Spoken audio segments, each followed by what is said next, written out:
Hello दोस्तों, हम लोग कर रहे हैं क्लास 9 साइंस का चैप्टर 1। चैप्टर का नाम है मैटर इन आवर सराउंडिंग। ठीक है, तो मैटर क्या होता है? मैटर ऐसा कोई भी सब्सटेंस अगर वो एटमॉस्फेयर के अंदर स्पेस ऑक्युपाई कर रहा है, कोई ना कोई स्पेस अगर ऑक्युपाई कर रहा है, घेर रहा है, जगह घेर रहा है, तो आप उसे मैटर कह सकते हैं। अब मैटर यानी कि पदार्थ जो कि बना होता है मेड ऑफ पार्टिकल से, पार्टिकल से मिलकर बना हुआ है। ठीक है, अब ये पार्टिकल को हम लोग तीन पार्ट में क्लासीफाई कर देते हैं: एटम्स, मॉलिक्यूल्स या कंपाउंड। यानी कि वो एटम से मिलकर बना हो सकता है, जैसे ऑक्सीजन ऑक्सीजन या हाइड्रोजन नाइट्रोजन, सिंगल एलिमेंट से मिलकर अगर बना हुआ है। मॉलिक्यूल से मिलकर बना हो सकता है O2N2। ठीक है, कंपाउंड से मिलकर बना हो सकता है। तो अगर किसी भी चीज़ से मिलकर बना हो सकता है, तो पार्टिकल को हम लोग तीन पार्ट में क्लासीफाई कर देते हैं: एटम, मॉलिक्यूल्स और कंपाउंड। जैसे कंपाउंड की बात करें, एलपीजी, तो एलपीजी अपना एक गैसियस मैटर है। तो एलपीजी जो होता है उसका मेन कॉन्स्टिट्यूएंट होता है ब्यूटेन। ठीक है, एलपीजी का जो फुल फॉर्म है वो लिक्विफाइड पेट्रोलियम गैस, और ये हम लोग घरों में यूज करते हैं एज ए खाना पकाने के लिए। ठीक है, अब एलपीजी की कोई स्मेल नहीं होती, क्योंकि ब्यूटेन गैस की कोई स्मेल नहीं है, तो एलपीजी की भी कोई स्मेल नहीं होती। लेकिन आप लोग कहेंगे उसमें स्मेल आती है, दरअसल स्मेल आती है इथाइल मरकैप्टेन नाम का एक केमिकल उसमें ऐड किया जाता है। इथाइल मरकैप्टेन का फॉर्मूला C2H5SH है, जो आपको एग्जाम में कभी कभी पूछ सकता है। अब ये केमिकल की स्मेल होती है, तो हम लोगों को लगता है कि एलपीजी लीक कर रहा है। दरअसल ये केमिकल जानबूझ के इसमें डाला जाता है ताकि कभी लीकेज को हम लोग डिटेक्ट कर सकें। अगर ये केमिकल हम लोग डालेंगे नहीं तो एलपीजी लीक करेगा और हमें पता भी नहीं चलेगा। और एलपीजी हाईली कंबस्टिबल गैस है, तो बहुत ही डेंजरस होता है। तो उस केस में अगर हम लोग कुछ स्विच ऑन करते हैं या फिर माचिस जलाते हैं, तो बहुत तेज धमाका वगैरह हो सकता है। इसीलिए ये केमिकल जानबूझ के डाला जाता है ताकि हम लोग इसकी स्मेल को डिटेक्ट कर सकें। दूसरा सीएनजी, सीएनजी होता है हमारा मीथेन। ठीक है, सीएनजी में जो मेन कॉन्स्टिट्यूएंट है वो आपका मीथेन है, जिसका फॉर्मूला होता है CH4। ठीक है, इसमें कोई भी हम लोग केमिकल नहीं डालते हैं। ठीक है, कोई भी ऐसा डिटेक्शन के लिए कोई केमिकल नहीं डालते। इसकी भी कोई स्मेल नहीं है। आपने गाड़ी में सीएनजी डलवाई होगी, कोई आपको स्मेल ऐसी महसूस नहीं होती। ठीक है, अब यहाँ पे एक क्वेश्चन पूछा जाता है बहुत important: why smell of hot food reaches several metre away? गर्म खाने की स्मेल दूर तक क्यों पहुंच जाती है? दरअसल इसके पीछे सिंपल सा लॉजिक है काइनेटिक एनर्जी का। जो गर्म खाना होता है उसका टेम्परेचर बहुत ही हाई होता है, और टेम्परेचर हाई होने की वजह से काइनेटिक एनर्जी पार्टिकल्स की बढ़ जाती है। और जितनी ज़्यादा काइनेटिक एनर्जी होगी, पार्टिकल्स उतना ज़्यादा ही मूव कर पाएगा, उतना ज़्यादा दूर तक ट्रैवल कर पाएगा। तो पार्टिकल्स का जो मूवमेंट होता है उसको हम लोग डिफ्यूजन बोलते हैं। तो कह सकते हैं कि जैसे जैसे टेम्परेचर बढ़ेगा वैसे काइनेटिक एनर्जी बढ़ेगी और डिफ्यूजन भी बढ़ेगा। तो इसीलिए गर्म खाने की स्मेल दूर तक पहुंच जाती है। सिंपल सा क्वेश्चन है और सिंपल से इसका आंसर लिखना है कि hot food having very high temperature, so its kinetic energy also very high, and due to help of kinetic energy the smell of hot food reaches several meter away, and the movement of particle is known as diffusion। तो diffusion क्या है? Movement of particles होता है, gases particle का move करना। याद रखना, high pressure से लो प्रेशर, ज़्यादा पार्टिकल से कम पार्टिकल्स की तरफ ही मूवमेंट होता है डिफ्यूजन में। ठीक है, ज़्यादा से कम की तरफ। अब हम मैटर के कैरेक्टरिस्टिक्स की बात करते हैं कि मैटर क्या क्या विशेषताएं दिखाते हैं। तो matter is made up of particles, matter जो है वो पार्टिकल से मिलकर बने होंगे। ठीक है, हमने फर्स्ट पॉइंट ये पहले डिस्कस कर लिया है। दूसरा होता है पार्टिकल्स और मैटर कॉन्टिन्यूसली मूविंग, यानी कि जो जो पार्टिकल्स होते हैं वो लगातार मूव करते रहते हैं। तीसरा है पार्टिकल्स और मैटर अट्रैक्ट ईच अदर, एक दूसरे को अट्रैक्ट करके रखते हैं, एक दूसरे से चिपक के रखते हैं। पार्टिकल्स और matter have space between them, उनके बीच थोड़ा बहुत स्पेस जरूर होता है। ठीक है, मैटर को हम क्लासीफाई करें तो तीन पार्ट में क्लासीफाई करते हैं: एक सॉलिड, लिक्विड और गैस। तीन तरह के पार्टिकल्स में क्लासीफाई करते हैं। इसके अलावा भी दो और हैं, बट वो हमारे इतने ज़्यादा इंपॉर्टेंस में नहीं है: बोस आइंस्टाइन कंडेंसेट और प्लाज्मा स्टेट। ठीक है, फोर्थ स्टेट को प्लाज्मा बोलते हैं और फिफ्थ स्टेट को हम लोग BEC, Bose Einstein condensate form बोलते हैं। बट बेसिकली आपको तीन फॉर्म के बारे में ही ज़्यादा नॉलेज रखने की जरूरत है: सॉलिड, लिक्विड और गैस। अब इनकी प्रॉपर्टी पर डिस्कशन करते हैं। तो शेप, तो सॉलिड का जो शेप होता है एकदम फिक्स होता है। आपने देखा वुडन ब्लॉक, आपका जो बुक है, कॉपी है, बेड है, वो सब सॉलिड फॉर्म में उनका शेप फिक्स होता है। लिक्विड की बात करें, वाटर वगैरह हो गया, इसका शेप फिक्स नहीं होता। आप जिस भी कंटेनर में डालते हैं उस कंटेनर का शेप ले लेते हैं। गैस की बात करें तो इसका भी शेप फिक्स नहीं है, आप जिस भी कंटेनर में डालेंगे उसका शेप ले लेगा। वॉल्यूम की बात करते हैं तो सॉलिड का वॉल्यूम फिक्स रहता है, तो सॉलिड का शेप भी फिक्स है और वॉल्यूम भी फिक्स है। वो लिक्विड के अंदर वॉल्यूम फिक्स होता है, 1 लीटर तो भाई 1 लीटर ही रहेगा, चाहे आप किसी भी कंटेनर में डालो। गैस का वॉल्यूम भी फिक्स नहीं है, आप उसके वॉल्यूम को चेंज कर सकते हैं, प्रेशर लगा के चेंज कर सकते हैं। छोटे से छोटे सिलेंडर के अंदर हम ज़्यादा से ज़्यादा गैसेज को फिल कर देते हैं प्रेशर लगा के। कंप्रेसिबिलिटी, तो सॉलिड को दबाया नहीं जा सकता, नॉन कंप्रेसिबल होते हैं। लिक्विड भी नॉन कंप्रेसिबल ही है, बट गैस कंप्रेसिबल, गैस को इजीली दबा सकते हैं। गुब्बारे को हम लोग इजीली दबा देते हैं। ठीक है, क्योंकि उसके अंदर जो हवा भरी है वो बहुत ही ज़्यादा कंप्रेसिबल है। ठीक है, उनके बीच में स्पेस बहुत ज़्यादा होता है।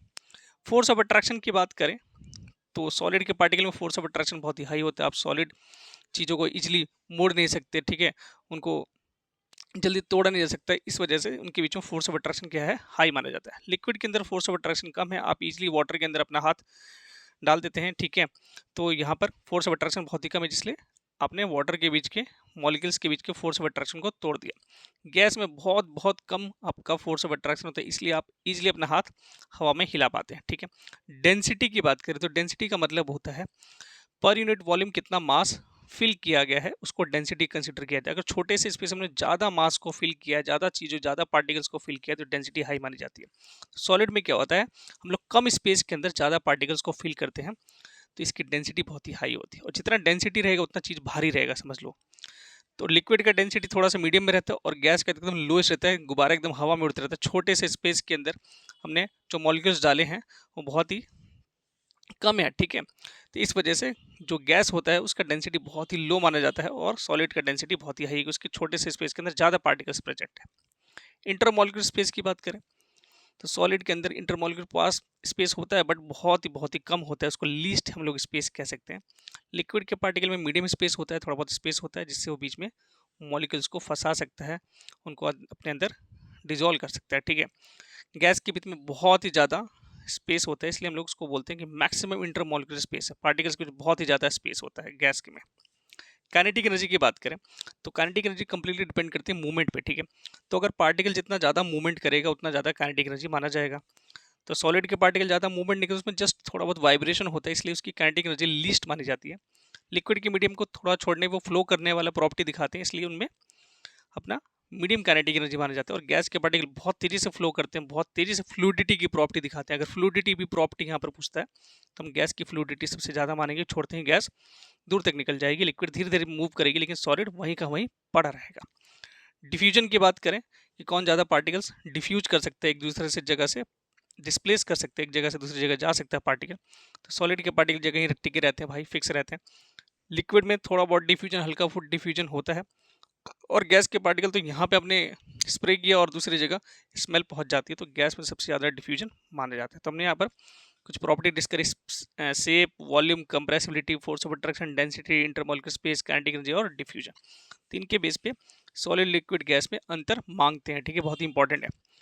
अब यहाँ पर एक बहुत ही इंपॉर्टेंट क्वेश्चन हमसे पूछता है कि प्रूव करो कि जो मैटर है वो पार्टिकल से मिलकर बना हुआ है, ठीक है, तो इसके लिए बहुत सिंपल सा एक्सपेरिमेंट करना हम लोगों को, 2-3 क्रिस्टल ले लेने पोटेशियम परमैंगनेट के, और उसको 100 ml वाटर के अंदर डिजोल्व कर देना। पोटेशियम परमैंगनेट को जैसे ही आप वाटर के अंदर डालेंगे तो कलर पर्पल जैसा हो जाएगा, ठीक है। अब क्या करना है, उसमें से 10 ml का सोल्यूशन ले लो और एक साफ सुथरे 100 ml के पानी में फिर से डाल दो उसे, तो देखोगे आप उस 100 ml के पानी का भी कलर चेंज हो गया। अब उसमें से 10 ml फिर ले लो और उसको फिर से साफ पानी के अंदर डाल दो, अब देखोगे कलर फिर चेंज हो गया।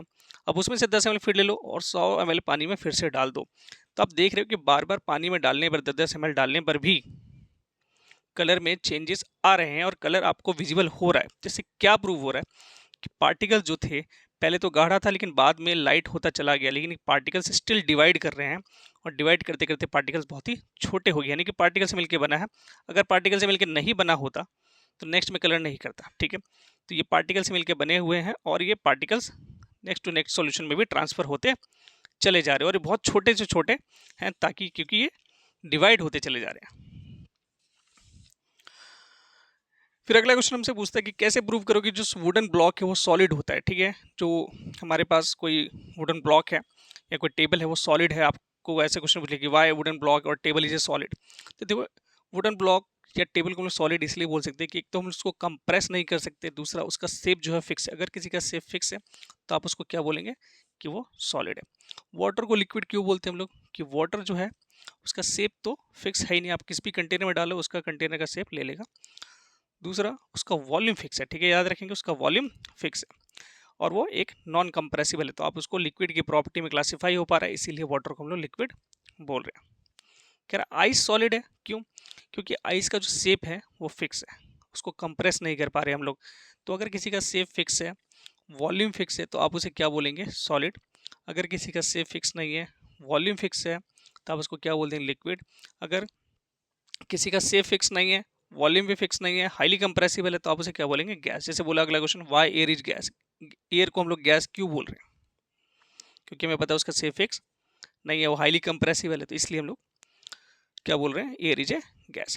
अगला क्वेश्चन है कि अरेंज करना था कि फोर्स ऑफ अट्रैक्शन में सबसे ज़्यादा फोर्स ऑफ अट्रैक्शन किसका होगा, सॉलिड, लिक्विड या गैस। तो सॉलिड में सबसे ज़्यादा फोर्स ऑफ अट्रैक्शन होता है, इसके पार्टिकल्स को हम लोग अलग नहीं कर सकते।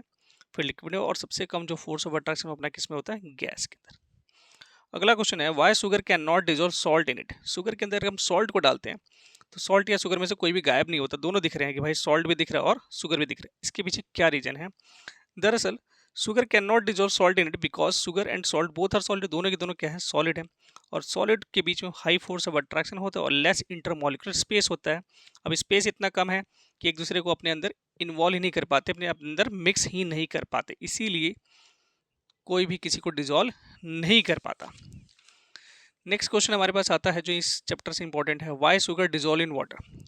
चीनी पानी के अंदर क्यों घुल जाती है, ठीक है, ऐसा क्या खास बात है वाटर के अंदर कि भाई शुगर डालते हैं शुगर गायब हो जाएगा, या सॉल्ट डालते हैं सॉल्ट गायब हो जाता है। दरअसल वाटर जो है लिक्विड है और उसके बीच में लो फोर्स ऑफ अट्रैक्शन होता है, उसके पार्टिकल्स के बीच में, और बहुत ही ज़्यादा स्पेस भी होता है। तो उन स्पेस के बीच में वो छोटे छोटे शुगर पार्टिकल्स को अपने अंदर ट्रैप कर लेता है, फंसा लेता है, सेटल डाउन कर लेता है, इसीलिए आपको दिखता है कि शुगर वाटर के अंदर गायब हो गया, सॉल्ट वाटर के अंदर गायब हो गया, ठीक है। नेक्स्ट क्वेश्चन बहुत ही इंपॉर्टेंट पूछेगा, why sponge is solid. Sponge को सॉलिड क्यों बोल रहे हैं भाई, उसको तो दबा सकते हैं, या तो कंप्रेसिबिलिटी का फैक्टर फेल हो रहा है, फिर भी स्पॉन्ज को हम लोग सॉलिड क्यों बोल रहे हैं? दरअसल जब हम स्पॉन्ज को दबाते हैं तो नीचे चला जाता है, बिल्कुल ठीक है, कंप्रेसिबल है। लेकिन जब हम उसका प्रेशर रिलीज करते हैं तो वापस से अपना शेप रिगेन कर लेता है, उसका शेप फिक्स है। अगर हम उसको टच ना करें तो देखते क्या है, उसका शेप एकदम फिक्स है, वो एकदम फिक्स स्पेस और फिक्स वॉल्यूम ऑक्यूपाई किया हुआ है, इसी वजह से हम लोग स्पॉन्ज को सॉलिड बोलते हैं। तो यहाँ पे लिखेंगे कि स्पॉन्ज एक सॉलिड है, क्यों? क्योंकि वो अपने शेप को रिगेन कर लेता है जब हम उस पर से प्रेशर को रिलीज करते हैं और उसका एक फिक्स शेप और फिक्स वॉल्यूम अपीयर होता है। नेक्स्ट क्वेश्चन पूछेगा, why rubber band is solid. Rubber band को सॉलिड क्यों बोल रहे हैं? तो रबर बैंड में भी ये भी सेम प्रॉपर्टी है, रबर बैंड को जब स्ट्रेच किया तो उसका शेप चेंज हो गया, बिल्कुल ठीक है, लेकिन जब छोड़ने पर उसने वापस अपना शेप को क्या कर लिया, रिगेन कर लिया, और वो एक फिक्स शेप अपना दिखा रहा है, जिसकी वजह से हम लोग बोल सकते हैं कि रबर बैंड भी क्या है, सॉलिड है। अब यहाँ पे कुछ और इंपॉर्टेंट क्वेश्चन जो इस चैप्टर से पूछे जाते हैं, why ice floats on water. जो आइस है वो वाटर के ऊपर फ्लोट क्यों करता है, बना तो वाटर से, बट उसके ऊपर फ्लोट क्यों करता है? दरअसल आइस की जो डेंसिटी होती है वाटर से लो होती है। आइस के अंदर बीच में बहुत ही ज़्यादा इंटरमॉलिक्यूलर स्पेस होता है, जिसके अंदर एयर ट्रैप हो जाती है, हवा ट्रैप हो जाती है, और जो कि आइस को हल्का बना देती है, लाइट बना देती है। और इसके पीछे अगर साइंटिफिक हम लोग बात करें तो हाइड्रोजन बॉन्डिंग के पीछे सारा लॉजिक है। तो हाइड्रोजन बॉन्डिंग बनते हैं और हाइड्रोजन बॉन्डिंग के बीच में हवा ट्रैप हो चुकी होती है, और उस हवा की वजह से ये हल्का हो जाता है। तो डेंसिटी का यहाँ पर फैक्टर लिखेंगे हम लोग कि ice has less density than water, density कम होती है इसकी वाटर से, इसलिए वो फ्लोट कर रहा है। तो उसके बीच में क्या ट्रैप हो रखा है, एयर ट्रैप हो रखा है। नेक्स्ट क्वेश्चन अगर आपसे पूछ ले कि how will you find something more dense और लेस देन वाटर। कोई चीज़ वाटर से कम डेंस है या ज़्यादा डेंस है, कैसे आइडेंटिफाई करेंगे? बहुत सिंपल है, उस सब्सटेंस को वाटर में ड्रॉप कर दो, अगर वो सब्सटेंस पानी के ऊपर फ्लोट करता है तो समझ लो वो लेस डेंसिटी है वाटर से। अगर वो सिंक कर जाता है, डूब जाता है पानी के अंदर, तो समझ लो उसकी डेंसिटी ज़्यादा है। बड़ा सिंपल सा तरीका है, वाटर में डाल दो, अगर वो सिंक कर गया मतलब डूब गया तो समझ लो उसकी डेंसिटी ज़्यादा है, अगर वो फ्लोट कर रहा है, तैर रहा है, तो उसकी डेंसिटी कम है। अब हम बात करेंगे 7 बेसिक यूनिट्स जो इस चैप्टर में हमसे पूछे जाते हैं, ठीक है, आगे भी आपके काम आएंगे। मास, ठीक है, मास का जो बेसिक यूनिट है अपना क्या है, किलोग्राम केजी। दूसरा अपने पास लेंथ, लेंथ का जो अपने पास यूनिट है वो क्या है, मीटर। टेम्परेचर, टेम्परेचर के वैसे कई सारे यूनिट है, डिग्री सेल्सियस है, केल्विन है, फ़ारेनहाइट भी है, बट जो एसआई यूनिट है वो अपनी केल्विन लेके चलेंगे, ठीक है। डिग्री सेल्सियस को केल्विन में बदलने के लिए, ठीक है, डिग्री सेल्सियस को केल्विन में बदलने के लिए आपको 273 ऐड करना होगा, और वही केल्विन से डिग्री सेल्सियस में जाने के लिए आपको माइनस करना होगा, ठीक है। तो याद रखेंगे डिग्री सेल्सियस से केल्विन में जाना है तो आपको 273 ऐड करना होगा, और वही केल्विन से आपको डिग्री सेल्सियस में जाना है तो माइनस कर देना है। नेक्स्ट टाइम का जो यूनिट होता है वो होता है सेकेंड्स। एक मिनट में कितने सेकंड होते हैं, तो 60 सेकंड्स होते हैं, ठीक है, एक मिनट में 60 सेकंड्स हो गए। एक घंटे में कितने सेकंड्स होंगे पता लगाओ, तो एक घंटे में कितना होता है अपने 60 मिनट, और एक मिनट में कितने सेकंड, 60 सेकंड, तो 60 इंटू 60 कर दो, आंसर आ जाएगा। करंट, करंट का यूनिट होता है एम्पेयर, इसको ए से डिनोट करेंगे। लुमिनस इंटेंसिटी, इसको होता है यूनिट कैंडेला, ठीक है। अमाउंट ऑफ सब्सटेंस, ये होता है मोल, ठीक है। तो कुल मिला के हमारे 7 बेसिक हैं जिनके में यूनिट्स याद रखनी है। मास का केजी, लेंथ का मीटर, टेम्परेचर का केल्विन, टाइम का सेकंड, करंट का एम्पियर, ल्यूमिनेस इंटेंसिटी का कैंडल है, अमाउंट ऑफ सब्सटेंस का मोल। ये अमाउंट ऑफ सब्सटेंस आप आगे देखेंगे, ठीक है। चैप्टर 3 में हमसे पूछा जाएगा कि क्या होता है, मोल कैसे निकाला जाता है। अब यहाँ कुछ क्वेश्चन सॉल्व करते हैं। हमें कन्वर्ट करना है डिग्री सेल्सियस से केल्विन। तो मैंने बताया था डिग्री सेल्सियस से जब भी केल्विन में जाना है तो क्या करना है, प्लस करना है 273। तो मुझे 50 डिग्री सेल्सियस से केल्विन में कन्वर्ट करना है, तो 50 डिग्री सेल्सियस में 273 जोड़ दिया, ये आगे 323 केल्विन। नेक्स्ट है -854.5 डिग्री सेल्सियस दिया हुआ है, इसको बदलना है केल्विन में, तो प्लस कर दिया 273, तो आंसर क्या आ गया -581.5 केल्विन। नेक्स्ट है अपने पास -0.084 डिग्री सेल्सियस, इसमें कर दिया 273 ऐड, आंसर आ जाएगा 272.916 केल्विन। नेक्स्ट अपना 1080 डिग्री सेल्सियस है, इसको बदलना है केल्विन में, 273 ऐड कर दो, 1353 आ गया अपना केल्विन। सिंपली ऐड करके चेक करो और कुछ नहीं करना, सिर्फ ऐड करना है। बाकी मैथ का सिंपल रूल याद रखना, साइन हमेशा बड़ी रकम का आएगा। अगर -854.5 था तो अपना साइन माइनस में 581 आने वाला है। केल्विन से डिग्री सेल्सियस में कन्वर्ट करने के लिए बोल रहे हैं, 500 केल्विन को बदलना है अपने को डिग्री सेल्सियस, तो माइनस करना होता है। केल्विन से जब भी डिग्री सेल्सियस में जाएंगे तो क्या करेंगे, -273 कर देंगे। वैसे एग्जैक्ट वैल्यू जो होती है 273.15 होती है, बट 0.5 को हम लोग इग्नोर कर देते हैं, 273 को ही एडिशन और सब्ट्रैक्शन में यूज किया जाता है। तो 500 केल्विन से डिग्री सेल्सियस में जाना है तो -273 करो, आ गया 227 डिग्री सेल्सियस। 80.8 केल्विन को बदलना है, माइनस करो 273, आंसर आ जाएगा -192.2 डिग्री सेल्सियस।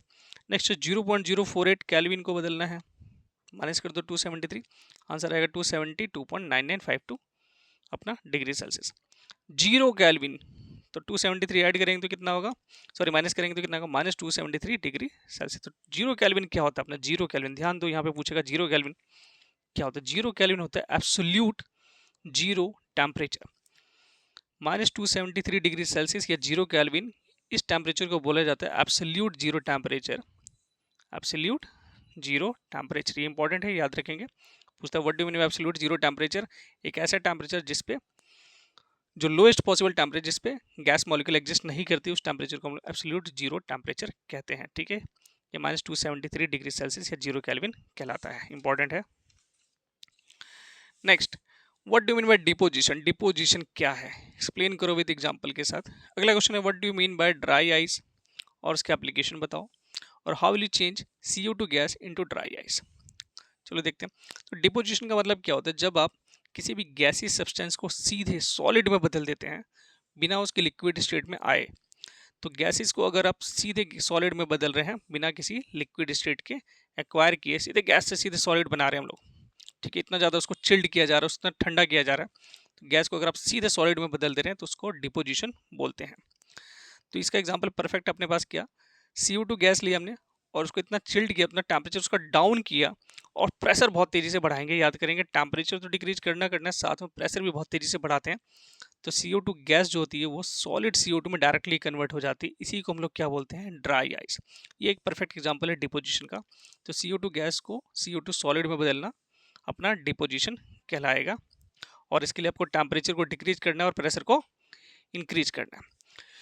फिर क्या होता है ड्राई आइस, तो अभी मैंने बता दिया, solid form of CO2 is called dry ice. इसका एप्लीकेशन क्या है, कहाँ यूज होता है, तो सॉलिड CO2 का यूज करते हैं हम लोग फॉग बनाने में, ठीक है। तो ये स्टेज वगैरह पे जो फॉग बनती है, ठीक है, वो यहाँ पे यूज की जाती है। दूसरा, इसका टेम्परेचर बहुत ही ज़्यादा लो रहता है, जिसकी वजह से इस टेम्परेचर में हम लोग कुछ स्टोर कर सकते हैं, सेल्स वगैरह, बॉडी के पार्ट्स वगैरह स्टोर कर सकते हैं। फिर क्वेश्चन पूछा था कि how will you change CO2 gas to dry ice, मतलब कैसे CO2 गैस से CO2 सॉलिड में चेंज करेंगे। तो टेम्परेचर को क्या करना है, बहुत ही लो करना है, और प्रेशर को बढ़ाते जाना है, जिससे सॉलिड CO2 बन जाएगा, यानी कि ड्राई आइस बन जाएगा। उसको दूसरा नाम कार्ड आइस भी होता है, याद हो क्या ना, कार्ड आइस भी इसको बोलते हैं। ड्राई आइस के अलावा इसका दूसरा नाम है कार्ड आइस। फिर क्वेश्चन पूछता है which substance having more heat, boiling water और स्टीम, किसमें से आपको ज़्यादा हीट प्रोड्यूस होगी, ज़्यादा हीट महसूस होगी। आपके पास गर्म पानी है और स्टीम है, तो आंसर है स्टीम। स्टीम में आपको ज़्यादा हीट महसूस होगी, क्यों, तो यहाँ पर एक जो पीछे लॉजिक होता है वो होता है लेटेंट हीट का, ठीक है। लेटेंट हीट स्टीम में सबसे ज़्यादा रहती है, उसके मॉलिक्यूल्स में एनर्जी बहुत ही ज़्यादा है, इसी वजह से यहाँ पे बॉइलिंग वाटर के बजाय स्टीम में ज़्यादा आपको हीट महसूस होगी। अब यहाँ पे एक नेक्स्ट क्वेश्चन पूछा है कि 1 किलो अगर आइस है आपके पास और उसको वाटर में चेंज कर रहे हैं, तो जो हमें हीट रिक्वायर्ड है वो कितनी है, 400 जूल हीट रिक्वायर्ड है। ठीक है, तो अगर सोचो मेरे पास 5.5 kg अगर आइस है और उसको मुझे वाटर में चेंज करना है, तो मुझे कितने हीट की रिक्वायर्ड होगी। तो सिंपल है, 1 किलो आइस को वाटर में चेंज करने के लिए 400 जूल की हीट रिक्वायरमेंट है। तो 5.5 के लिए क्या करना है, जस्ट इसको 5.5 से मल्टीप्लाई कर दो 400 को, आंसर आ जाएगा 2200 जूल, यानी कि 2200 जूल की रिक्वायरमेंट होगी। ठीक है,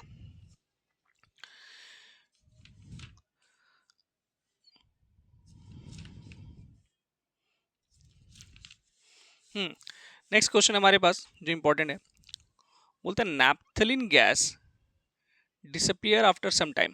अगर हम नैप्थलीन गैस को ऐसे ही छोड़ देते हैं तो वो कुछ देर बाद या कुछ दिनों बाद डिसअपियर हो जाता है, गायब हो जाता है, ऐसा क्यों। दरअसल नैप्थलीन गैस जो होता है एक सब्लिमेबल सब्सटेंस है। सब्लिमेबल सब्सटेंस क्या होते हैं, एक ऐसे सब्सटेंस जो कि सॉलिड से सीधे गैस में बदल जाते हैं बिना किसी लिक्विड स्टेट को एक्वायर किए। तो इस प्रॉपर्टी को जो भी दिखाता है उसको आप सब्लिमेबल सब्सटेंस कह सकते हैं और इस प्रोसेस को बोलते हैं सब्लिमेशन। तो सब्लिमेशन प्रोसेस के थ्रू नैप्थलीन बॉल्स आपके एटमॉस्फेयर में डिसअपियर हो जाएंगे, गायब हो जाएंगे, सॉलिड से डायरेक्टली गैस में चले जाएंगे बिना किसी लिक्विड स्टेट को एक्वायर किए।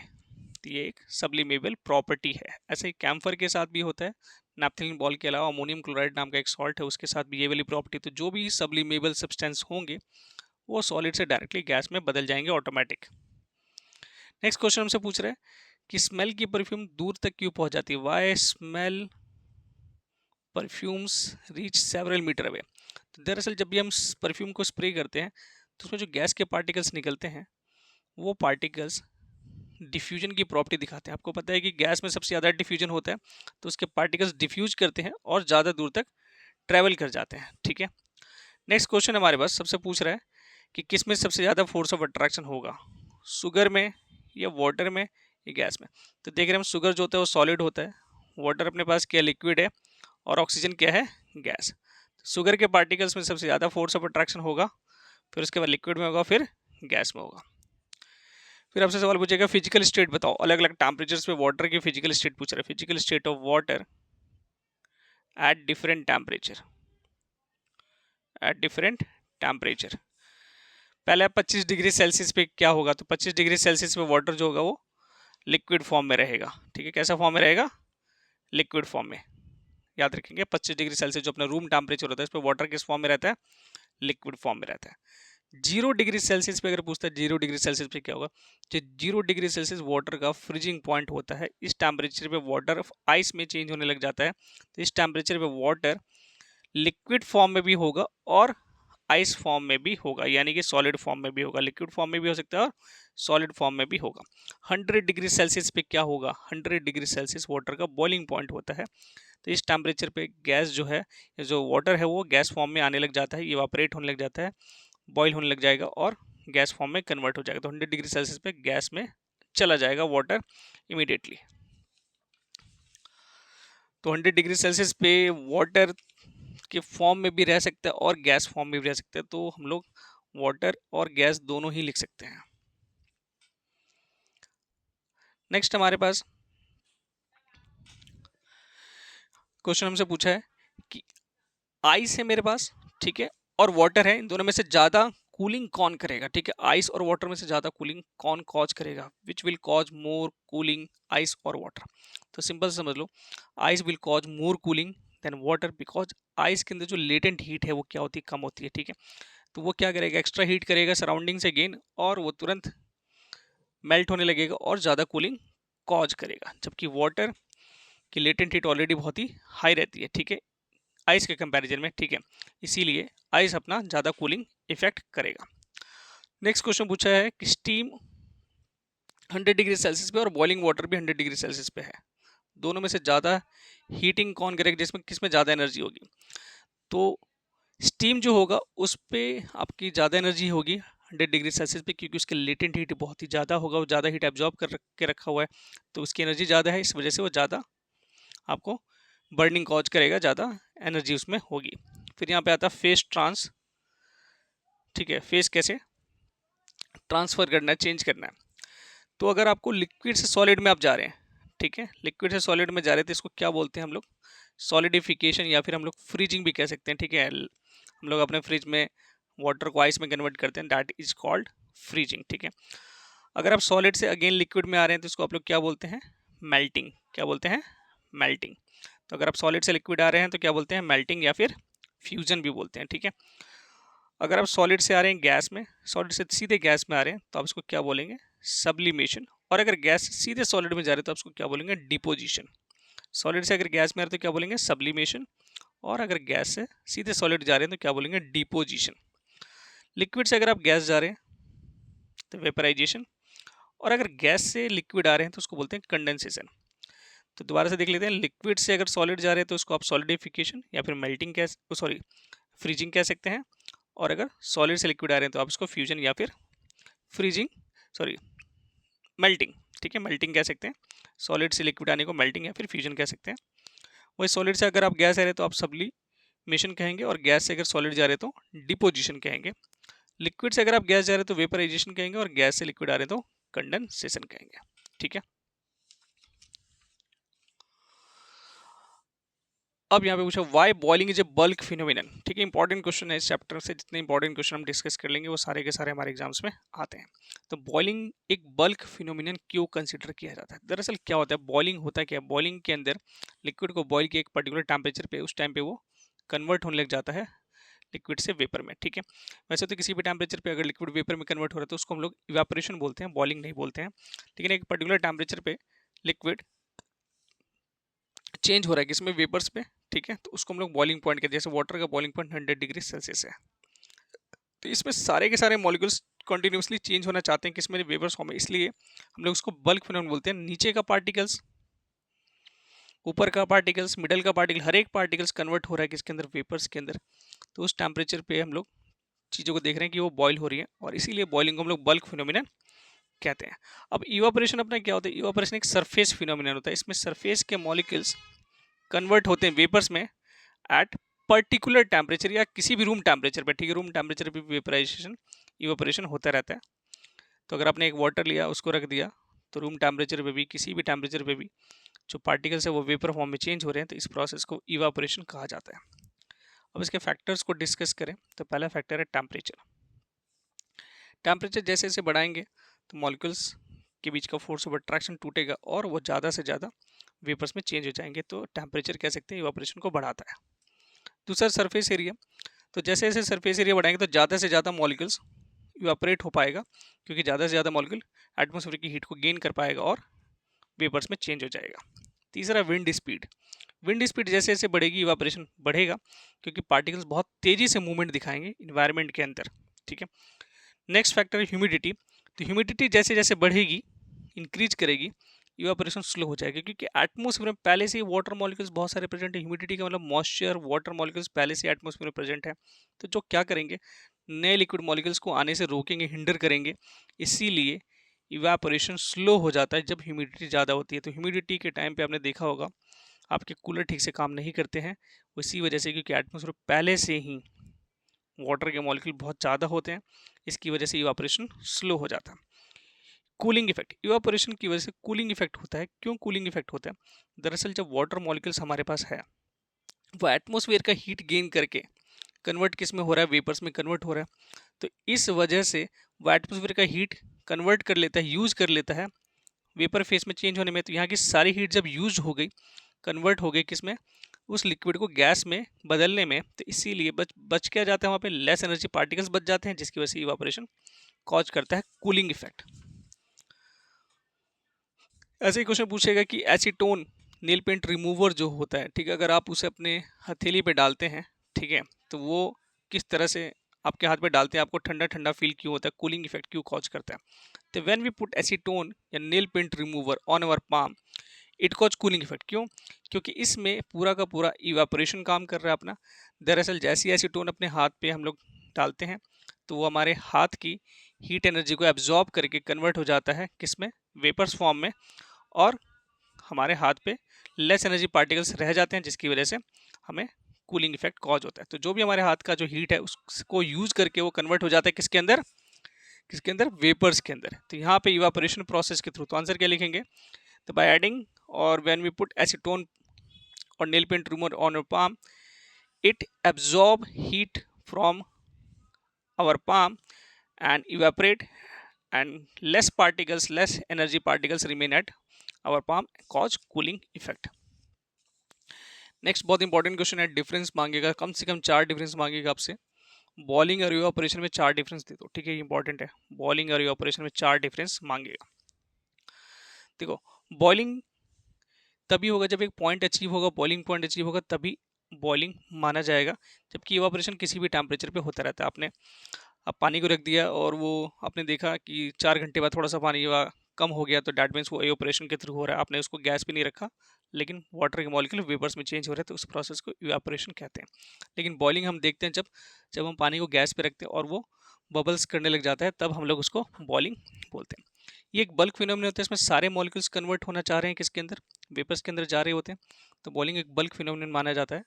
वही ऑपरेशन में पहले सरफेस का मॉलिक्यूल बदलेगा, वेपर्स में जाएगा, फिर उसके बाद उसके नीचे वाले पार्टिकल्स का नंबर आएगा, तो इसको सरफेस फिनोमिनन बोलते हैं। ऊपर के मॉलिक्यूल्स ही कन्वर्ट होते हैं वेपर्स में। इसके कोई खास फैक्टर्स नहीं है, जबकि इवापोरेशन के कई सारे फैक्टर हम देखें, टेम्परेचर, विंड स्पीड, ह्यूमिडिटी और सरफेस एरिया वगैरह। बॉइलिंग थोड़ा सा फास्ट होता है, आपने गैस पे रखा, फटाक से ना आपका लिक्विड वेपर्स में चेंज हो गया और आपका पानी फटाक से ना इवापोरेट हो गया। जबकि ये स्लो प्रोसेस, आपने एक गिलास पानी को रखा, वो कई कई दिन तक वैसे ही पड़ा रहेगा, उसमें थोड़ा सा क्वांटिटी आपका इवापोरेट होगा। इट कॉज हीटिंग इफेक्ट, जब बॉइलिंग की जाती है तो आसपास का जो एटमॉस्फेयर होता है पूरा गर्म हो जाता है, क्योंकि बॉइलिंग में हीट ज़्यादा प्रोड्यूस होती है, इस वजह से ये एक हीटिंग इफेक्ट कॉज करता है सराउंडिंग में। वही इवापोरेशन कूलिंग इफेक्ट कॉज करता है। क्यों? क्योंकि ये एटमॉस्फेयर और सराउंडिंग की हीट को ये एब्जॉर्ब करके कन्वर्ट हो जाता है किसके अंदर, वेपर्स के अंदर, इसीलिए इवापोरेशन कूलिंग इफेक्ट कॉज करता है। Boiling is just opposite. Next हमसे क्वेश्चन पूछता है कि कोई ऐसा मेथड बताओ, suggest a method to liquefy atmospheric gases. Atmosphere में जो गैसेज है उसको मैं लिक्विड में चेंज करना चाहता हूँ, तो कोई मेथड बताओ। दरअसल जब आप गैस को लिक्विड में बदलना चाहते हैं तो आपको क्या करना पड़ेगा, आपको टेम्परेचर को डाउन करना पड़ेगा और प्रेशर को इंक्रीज करना पड़ेगा। तो बाय इंक्रीजिंग प्रेशर और decreasing temperature we can liquefy atmospheric gases. ठीक है, तो इस तरीके से हम लोग किसी भी गैसेज को, एटमॉस्फेरिक गैसेज को हम लोग चेंज कर सकते हैं, किसमें, लिक्विड में चेंज कर सकते हैं। ठीक है, कुछ और इंपॉर्टेंट क्वेश्चन है चैप्टर में, जैसे a desert cooler cool better in a hot dry day. अगर गर्मी ज़्यादा है, एटमॉस्फेयर ड्राई है, तो एक डेजर्ट कूलर जो आपका कूलर होता है वो बहुत ही अच्छा काम करता है। ऐसा क्यों? और ह्यूमिडिटी वाले डे में वो अच्छा काम नहीं कर पाता, क्यों?